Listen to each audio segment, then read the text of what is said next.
Franklin Graham என்ற இவரை ஒரு தொலைக்காட்சி அவரை பேட்டி எடுக்கிறது. அவருக்கு பேட்டியில கேட்டாங்க, ஐயா இன்றைக்கு நீ ஊழியம் செய்யறாயே, இன்றைக்கு உங்க தகப்பனை போல நீயும் பிரசங்கம் பண்ணுகிறாயே, யார் காரணம்?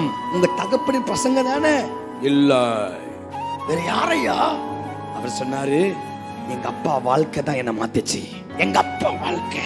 ஒரு நாள் எங்க அப்பா அந்த காலையில பிரேயர் விட்டு வெளியே வரவே மாட்டாரு. எங்க அப்பா பார்க்கும் போதெல்லாம் எங்க அப்பா முட்டிக்கால தான் இருப்பாரு. பைபிள திறந்து அழுதுட்டு இருப்பாரு. ஒரு நாள் எங்க அப்பா எங்க அம்மா கிட்ட சண்டை போட்டதே நான் பார்க்கல. ஒரு நாள் எங்க அப்பா பணத்துல விளையாடி இருந்து பார்க்கவே இல்லை. நான் கஞ்சாடித்தவன். எல்லாரும் வந்து சொன்னாங்க, ஏசு நம்புடாட்டி நம்பல. ஆனா எங்க அப்பா வாழ்க்கை என் வாழ்க்கையை மாத்திருச்சு. உன் வாழ்க்கை தான் தேசத்தை மாற்றும். உன்னுடைய சாட்சி உள்ள வாழ்க்கை தான் ஜனங்களை கர்த்தர் பக்கம் இழுக்கும். நீ பண்ற பாடல் அல்ல, அந்நிய பாஷை அல்ல, உன்னுடைய வாழ்க்கை.